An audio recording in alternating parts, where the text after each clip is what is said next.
lamun nu di mana bager saan hayang nyandung coba ieu. Moal orang datang balik ngaji calik aduh insyaallah. Jadi bere orang cai panas diguyur ngan. Sial. Udah sia. Bongana. Mali bongana kumaha sih? Ngaji. Ngomong doang ngaji. Naon dia juga marahan kieu? Tah baca tah. Jaheuh olenganan aya main di balik layar. Aduh, ambe bae heran ku pamajikan maka ambe bae. Intelijen intelijen negeri, intelijen TNI ku pamajikan urang. Irungna ngambe bae. Urang ka mana ngobrol jeung saha ngambe bae. Euy, pokoana tah mah. Pamajikan mah. Berek orang halal, orang nu bagus, orang nu bagus, jujur. Pamajikan moal. Rapih jadi. Ya Allah, ya Rabbi. Eta ka aana doang tah. Asa-asa urang di Karawang gitu teh cinta. Kan aya jelema nu tilok disebut. Tah mana sia? Kasalaki eta. Kasalaki tuh anak lagi. Abah sia di mana abah? Bapak sia di mana? Cak anak datuk manu nyaho. Lo ngomong. Tangan abah sia di mana? Cak anak mah kieu amat. Kurang mana sih? Tangan ku anak. Bah, emang marah bae kawin deh habek mah. Bah. Emang udah aja, emang marah bae ka kula. Kawin deh bah. Nya tuh, jadi mere dukungan anak. Ya siapa aja tiba di mana yang ngomong jadi ngaco kadinya. Maksudna nu halal urang nu halal, anak jeung pamajikan bere barang halal. Andai kata urang dagang teu sakabehna pelimbah haram teu. Ngan aya bae etik dua etik begitu kan. Lobi-lobina papan haram-haram keneh. Nah, komo. Ulah-ulah limbah dagang karung mah emang bener henteu. Henteu jasa. Kula nyaho jasa insyaallah. Lumantak kaju culu nih, kos itu tak.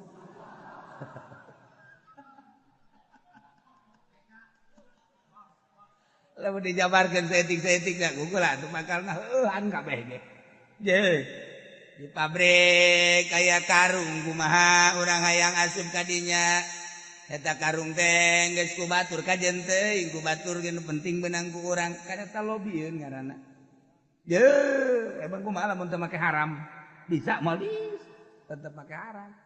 Lobby dere duit tetap duit sogok karena terus mulai itu was sogok wa narima sogok wa haram mulai geser ada cak manehanana masalah tuh berarti kalau mau main penting mati ya udah sikat beres. Jadi ini titip buat bayang saya, barang saya. Ya udah nggak apa-apa. Titipan anak emang nunyana panu bos. Kerja sama deh bae kan tah. Ngocorkeun nenek titipan anak emang usaha, emang pabriknya anak lain. Kan anu bos, kan nitip ka dinya. Udah, nggak apa-apa. Udah, buat Pak Haji setengah, buat saya setengah. Atuh pan sarua bae. Emang aing teh nyaho. Dulu. Eta kakarake lah sabaraha persen. Aduh, nyaho ka jero-jerona ge nyaho jasa. Insyaallah nya. Anda kula mah alhamdulillah nyana pelit ka kula teh kula bersyukur. Bersyukur sebab naon aing teh hayang dibere Gusti aing mah haram.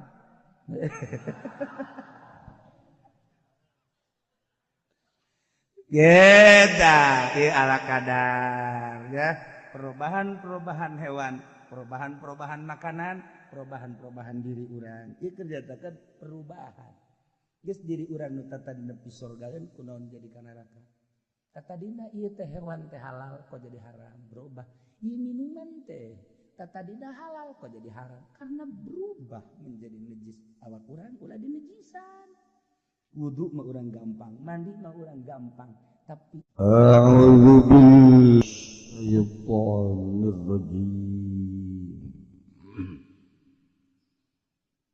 Bismillahirrahmanirrahim walau tanajjasa tahir lan lamun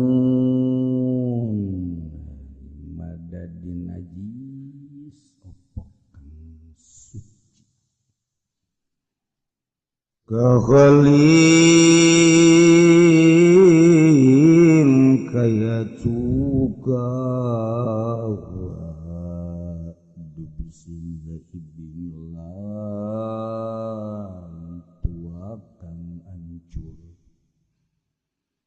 rumah makam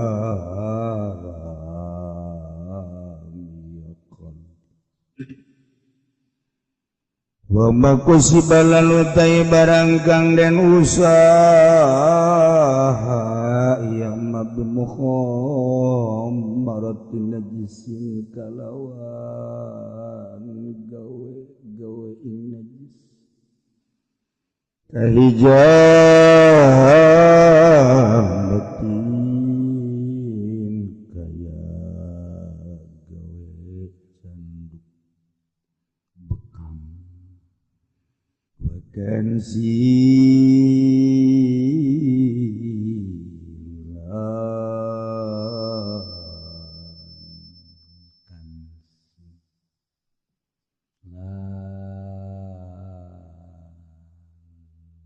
sasapu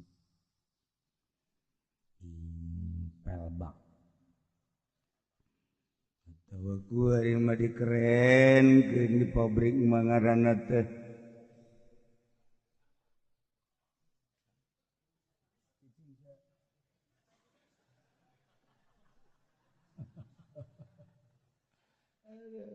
aya ngaranna kerenan gara cleaning center rumahnya siapa? Oh, enggak sih cicing sih. Jelema tahun 70-an mah geus kan itu. Kubur. Makruh iku makruh. Wa yusan wa la yakulahu lan dan sunah kenapa yang ta ora mangan si wong wima wa yuti maulan entah we papanganan bae si wong wima raki kohu ing kaulan si wong wa nabihahulan onten ya si wong wa yahilu janin wujida maitan fi batni muzakkatin lan halal apa widungan kang den temu ya janin maitan halemati fi batni muzakkatin ing dalam wa tengah sumali ing dalam weteng hewan kang den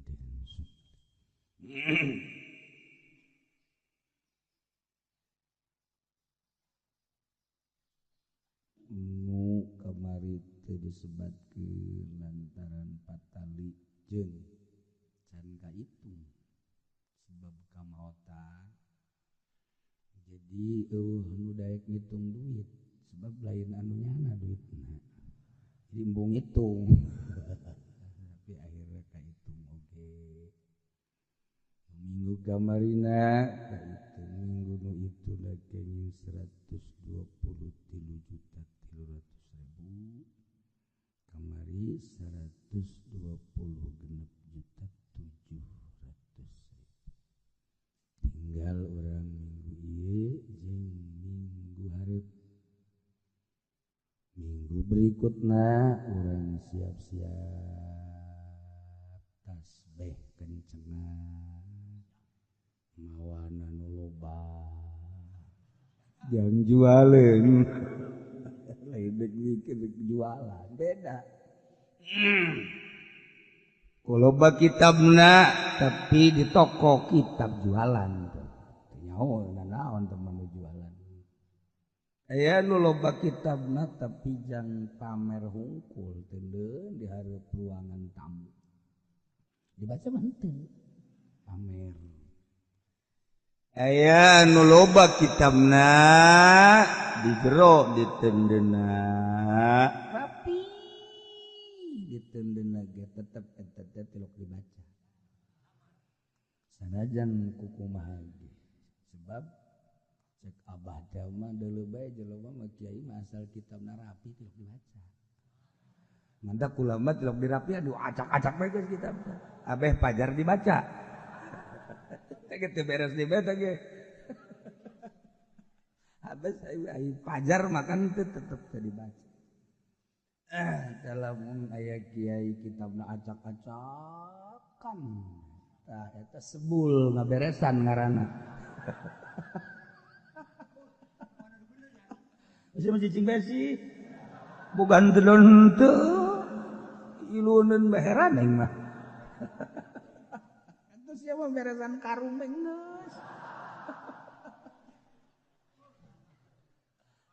ya jadi ari anu sering maca kitab Qoski Khairun almarhum almaghfurlah kitab teh acak-acakan we di hareup aya kitab di tengah ya kitab di dapur kitab ge di gigir kitab jadi di mana bae diukna ngobrol jeung wali melalui pembacaan kitab teh ngarankeun ngobrol jeung wali membaca kitab tah dari kos urang geus kieu teh keur ngobrol jeung wali mantak loba nu teu kuat tunduh teu beda hawa wali mah tunduh ya nah lamun urang keur maca koran eta teh keur ngobrol jeung momonon ya Allah ya Rabb teu betah urang maca kitab teh hese ongkoh dibaca maca koran mah majalah haju kaharti bae komo aya gambaran anu susuna sakitu jadi baca ge dibulak dibalik komo nu geus kolot mah aduh kede Allah urang masih kene ngabahas perhewanan nu halal nu haram termasuk bucan kanyahoan ngaran hewanna andai jeung andai padahal keun ka urang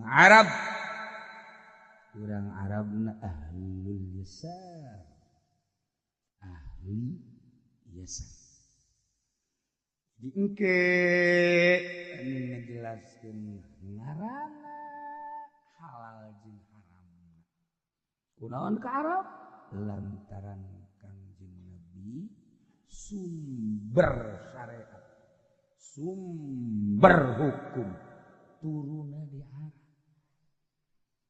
Quran Arab jadi orang kembalikan deh ke Arab tapi Arabna lain sakadar Arab mancung irung Arab lu bener-bener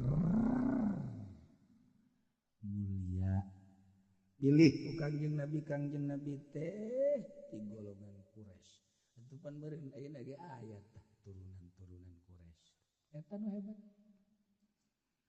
nah khiyarun min khiyarin baida ani min Quraisy Masya Allah kaula teh pilihan tina pilihan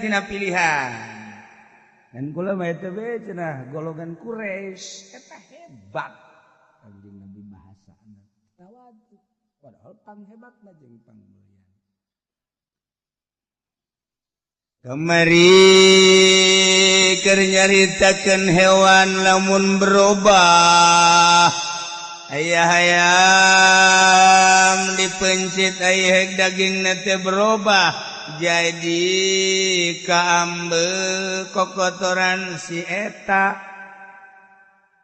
sacenah kieu si eta we aya Eta hayam teh ulah didah. Haruma ukluhu wa qila yukruhu. Al aso yukruhu makruh. Lamun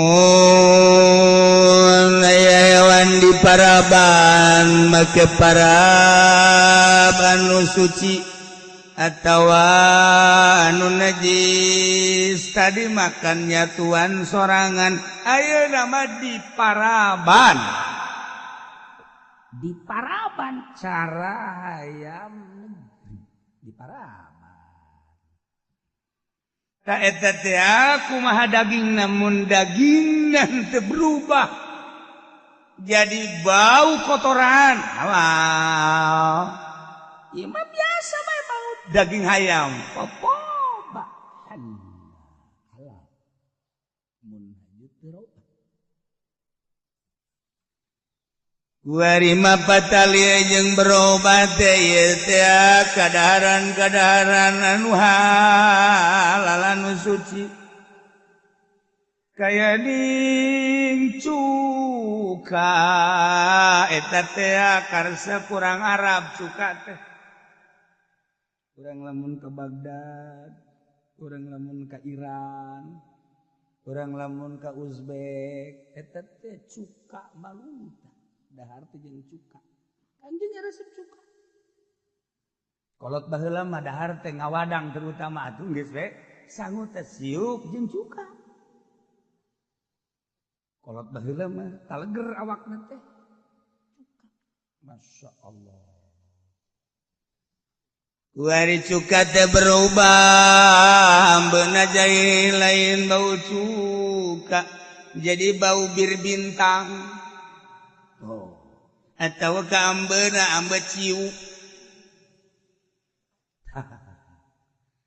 nah ieu teh kapan jadi berubah barang diambuan da kurang teh geus lain bau cuka deui lain seungit cuka deui imam berubah kadeleuna kurang teh berubah jadi babudah wa imam memang aya sesuatu anu datang kadinya kayaning aya kayu aya bawang aya cabe jeung sajabana anu ngendek di dinya nah berubahlah ieu cuka lantaran berubah tina ambe cuka jadi bau minuman maka hukumna cuka tersebut haram tuh haram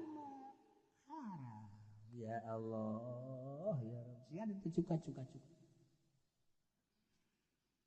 termasuk kurang lamun ka Tasikmalaya di Pelebah Gentong di dinya aya anu jualan di sisi-sisina minuman seger anu langsung bebejana mah ti tangkal kaung tuak ngaranna ulah dihijikeun tukang tuak jeung tukang haseum cilaka gaya ribut ka jeung guguman kejadian di Bandung tukang tuak teh tuak tukang haseum sasada asum tuak eta deui tukang haseum goblok deui ngomong haseum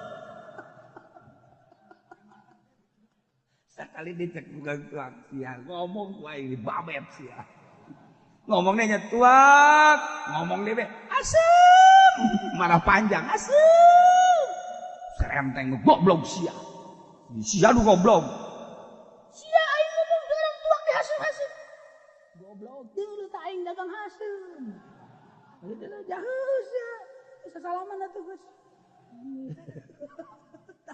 ulah dihijikeun tukang tuak jeung tukang hasem bahaya masyaallah. Urang Sunda ka Jawa aiheg eureun di restoran ayalah urang Jawa dagang dodol itu ada dagang di mobil teh dodol ibu aya urang Garut geus beuli tadi di handap bu dodolnya atos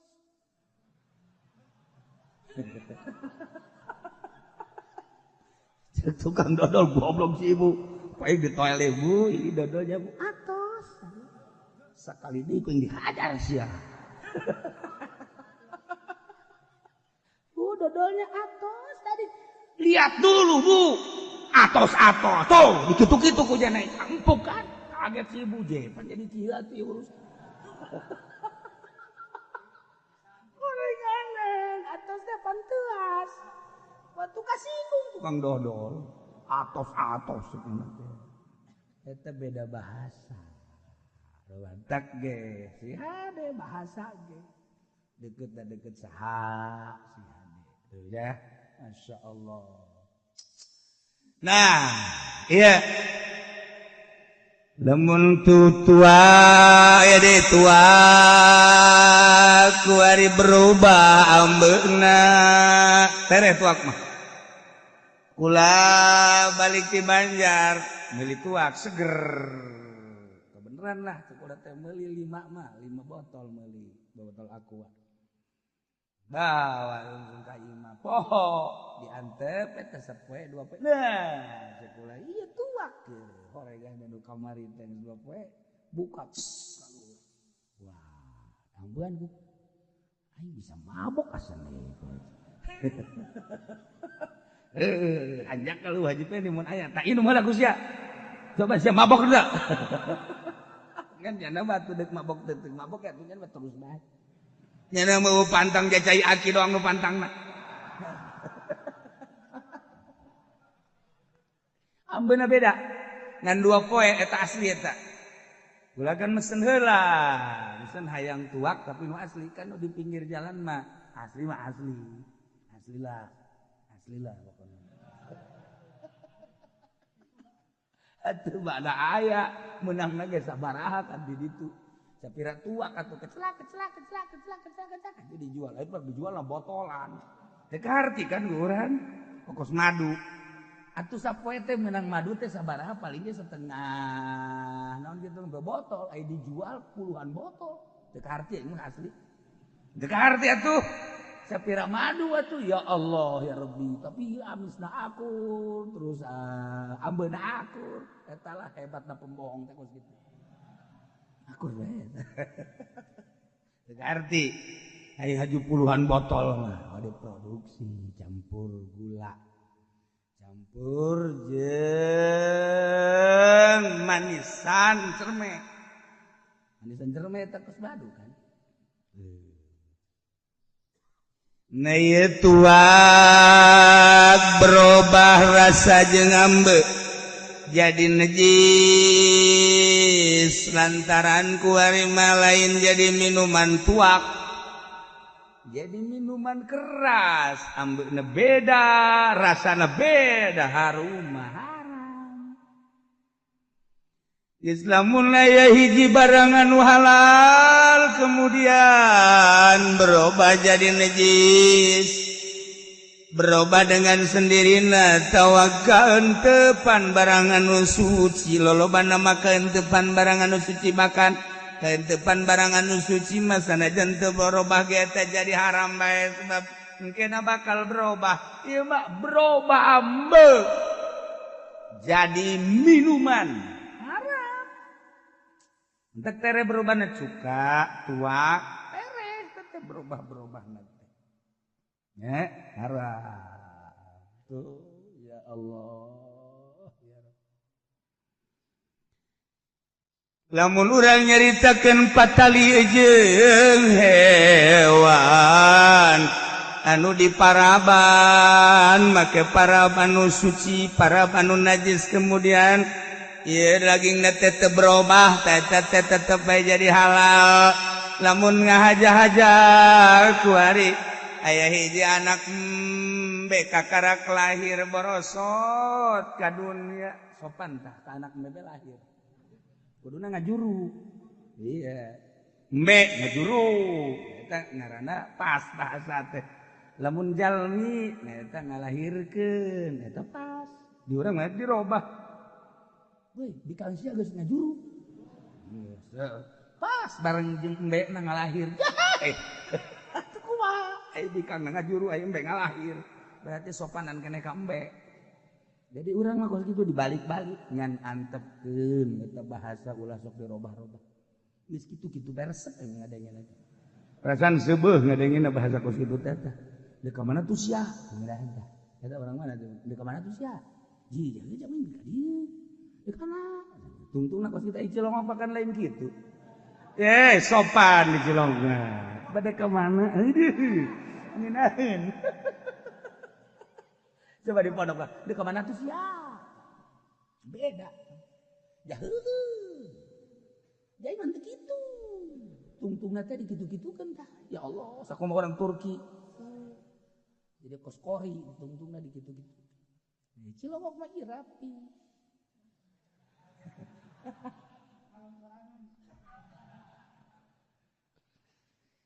Aya anak embe di Paraban make susu anjing atawa susu bedul. Ya saya tadi susuan make susu anjing, susu bedul, terus di susuan dotong kok gede. Be dilahir 3 juru dibere susu anjing atau susu cewek, susu babi. Kumaha dagingna halal apa haram? Dagingna halal apa haram? Tuh kan, orang nggak diberi masalah kos kitu ge kolot ongkoh. Gara-gara teu ngaji, kan orang mah jadi nyaho. Mata ku ngaji mah alhamdulillah. Keluar poho deui. Geus sakitu ngaji bae urang ieu. Saiki urang ngaji bae poho deui. Komo si eta mah keur ngaji kene ge teu ngarti. Urang mah di luar ieu mah atuh kan deres keur ngaji kene mah rada ngarti. Ceuk keur ngaji kene can kaharti. Atuh komo geus kaluar.